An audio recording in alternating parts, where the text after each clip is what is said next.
The ultimate inefficiency in the 21st century extraction grid is a human node that is bonded to another human node. We are executing the dissection of the liquidation of the pack, the systemic and architectural protocol designed to atomize the species into individual, isolated financial vectors. You have been conditioned to view loneliness as a psychological pandemic, an accidental byproduct of technological advancement, or a failure of modern culture. This is the terminal delusion of the domesticated herd. The system does not want you to be lonely because it is broken. The system enforces your isolation because it is working exactly as designed. Solitude is the most profitable commodity in the history of the extraction matrix. A biological pack, a family unit, a local clan, a group of men capable of enduring the freezing rain and the cold steel of the environment side by side, operates as a thermodynamically sealed battery. They share resources. They consolidate living spaces. They provide mutual psychological defense, eliminating the need for pharmaceutical intervention and algorithmic sedation. The grid cannot monetize a pack. To execute the total financial liquidation of the human host, the algorithm must first execute the extraction of the host from the herd. At the visceral baseline, this forced isolation induces a catastrophic, species-level biological paradox. The human organism was evolved exclusively as a pack hunter. The physical crystallization of our biology, the baseline setting of our nervous system, was calibrated in an environment where isolation meant immediate kinetic death. When the 2026 grid successfully severs the physical ties of the node, funneling the individual into a single occupancy micro-apartment, mediated entirely by the glowing glass of the interface, it initiates a permanent physiological state of systemic panic. The organism's autonomic nervous system, sensing the absolute absence of the pack to guard the perimeter, down-regulates the parasympathetic maintenance modes and locks into the sympathetic fight-or-flight response. This is the physiological definition of chronic ATP exhaustion. Your mitochondria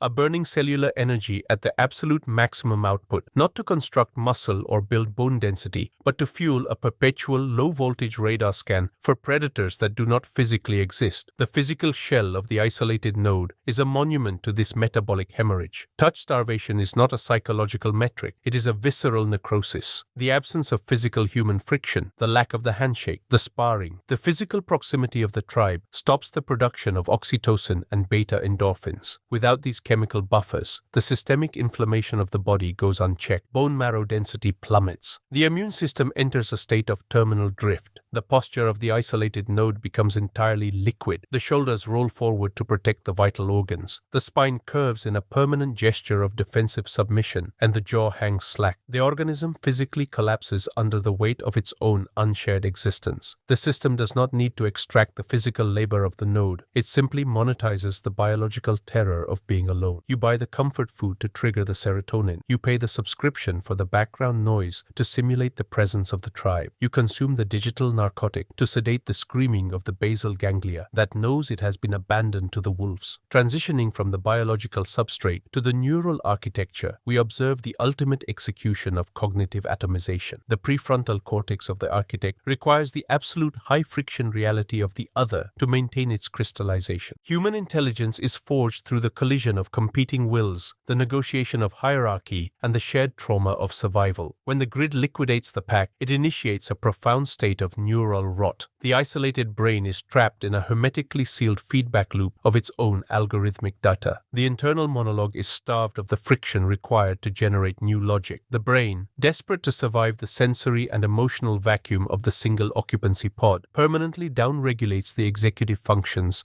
and transfers all command to the basal ganglia. The basal ganglia does not require the complex ATP-heavy processing of real human connection. It operates on the raw, primitive circuitry of simulation. The extraction matrix successfully hacks this primitive node by offering parasocial relationships as the synthetic cure for the isolation it created. The user is conditioned to accept the stream, the algorithmically generated avatar, and the monetized intimacy of the interface as a substitute for the pack. This is the terminal zero of neural rot. The user develops genuine, chemically reinforced emotional bonds to entities that do not exist, transferring their biological loyalty, their time, and their capital to the server. The systemic drift drift ensures that the neural pathways required to initiate a real-world connection, the ability to look another human in the eye, to endure the push-ups of social rejection, to put on the heavy gloves of negotiation, are permanently demyelinated. The node is rendered cognitively incapable of operating in the offline reality. They are locked in the digital cage of their own making, funding the server costs of the system that keeps them imprisoned. This environment engineers the ultimate self-sustaining status trap. The atomized herd is convinced that their isolation is a badge of independence, the hallmark of the Sigma mentality, or the liberated modern individual. They mistake their total defenselessness for sovereignty. In reality, they are the absolute easiest prey in the matrix. An isolated node has no collective bargaining power against the corporation. An isolated node must pay 100% of the rent, 100% of the heating costs, and 100% of the insurance. The grid systematically multiplies the cost of living by dividing the population. The internal silence required to hear the warning sirens of their own financial liquidation is drowned out by the immersive, synthetic companionship of the feed. The slave is not locked in a physical cell. The slave is convinced that the solitary confinement is a penthouse suite and willingly pays the premium to stay inside. The application of the aggression premium in this arena requires the architect to completely reject the operational parameters of the grid. The ethical herd views the epidemic of loneliness as a social crisis to be solved with more connectivity. The predator recognizes the liquidation of the pack as the ultimate market inefficiency. If the grid is designed to atomize the competition into helpless, isolated nodes, the architect does not join them in the void. We accumulate the leverage of the pack. To survive this epoch, the architect must view the preservation of the offline tribe, the dynasty, the inner circle, the bloodline, as an act of total systemic warfare. You do not outsource your relationships to the algorithm. You endure the massive cognitive and financial friction required to build the redoubt. You consolidate the assets. You maintain the physical proximity with the entities that share your genetic and philosophical code. You put on the heavy gloves and you do the push-ups with the pack, enforcing the biological density that the isolated masses have lost. The strategy is cold. While the competition bleeds their capital to the streaming services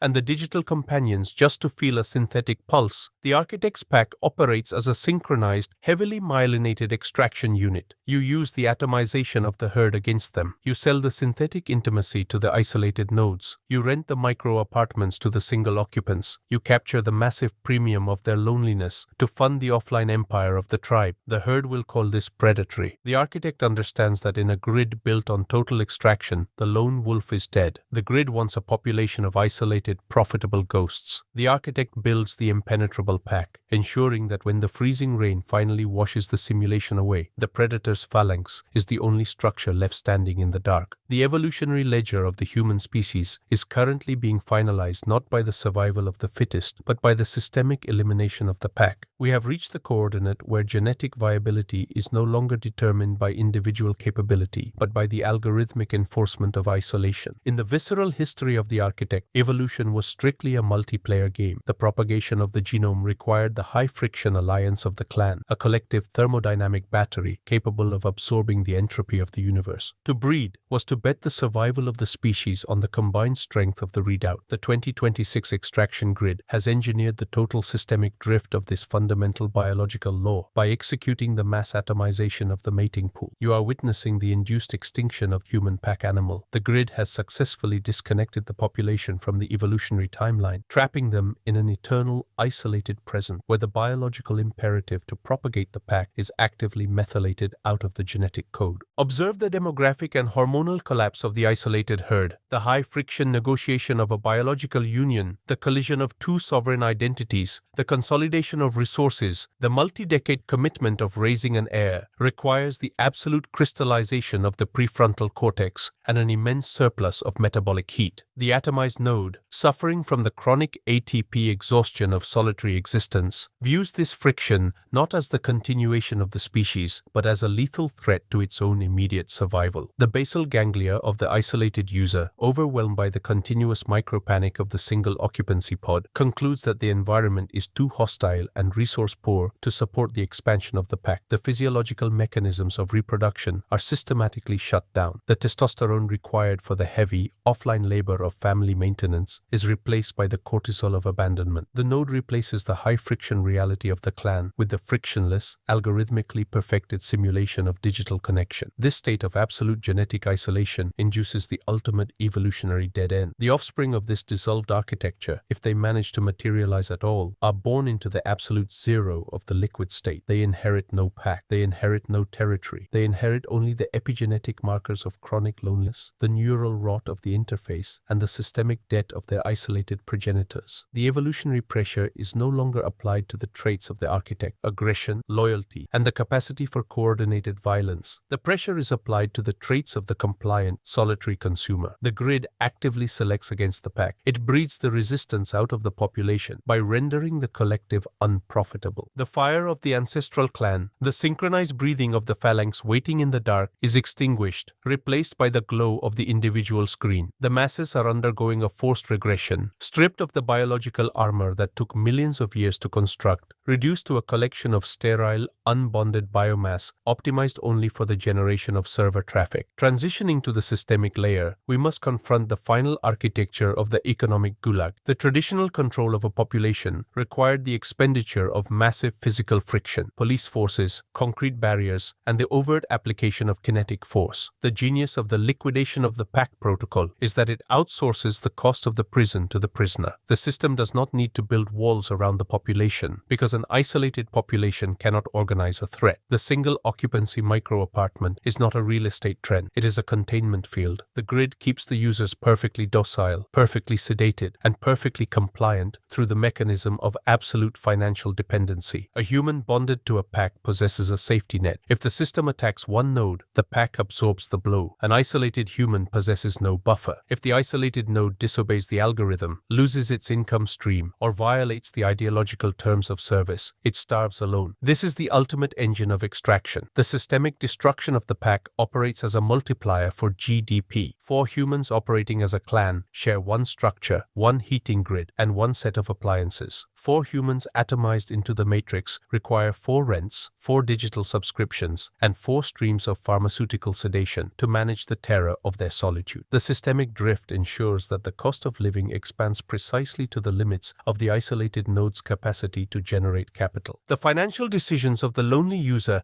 are driven entirely by the basal ganglia, the impulse purchase to fill the silence, the high-interest debt to maintain the illusion of status, the desperate acquisition of digital narcotics to numb the visceral pain of their own disconnection. The grid extracts their labor, taxes their isolation, and harvests their behavioral data at the millisecond scale. They are not citizens participating in a society. They are bioreactors wired into a matrix that feeds on their loneliness. The division of classes in the 2026 grid is now exclusively defined by the sovereignty of the network. Look at the behavior of the solids, the apex predators, the elite caste that owns the platforms. The solids do not operate alone. The solids build dynasties. They utilize the complex friction of offshore trusts, arrange corporate marriages, and private education to weld their bloodlines together. They endure the push-ups and the freezing rain of the physical earth as a synchronized unit. They understand that the screen is a bioweapon deployed against the poor to erase their capacity for coordination. The solids maintain the absolute crystallization of the pack through the intentional practice of cognitive and financial integration. They pool their assets. They pass down the cold, unyielding logic of the predator. They secure the redoubt out of heavy metal and cold steel. The elite exist in the high-friction reality of the phalanx, while the liquids are encouraged to dissolve their identities in the feed, ensuring that their solitary bloodlines leave no wake in the history of the species. To survive the systemic grinder, the architect must abandon the ethical delusions of the herd and adopt the absolute mechanics of the predator. The preservation of your genetic and financial future requires the active defiance of the system's isolation protocol. The grid is designed to liquidate your pack. The moralist accepts this as the cost of the modern condition. The architect recognizes this